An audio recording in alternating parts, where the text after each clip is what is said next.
ભોલેના નાદ સાથે અમરનાથ યાત્રાની શરૂઆત થઈ છે। બમ બમ ભોલેના નાદ સાથે અમરનાથ યાત્રા શરૂ થઈ।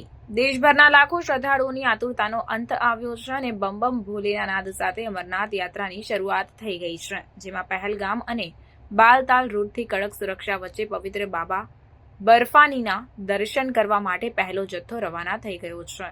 ઉલ્લેખનીય છે કે આ યાત્રા 52 દિવસ ચાલશે અને 19મી ઓગસ્ટે શ્રાવણ પૂર્ણિમાના દિવસે પૂર્ણ થશે।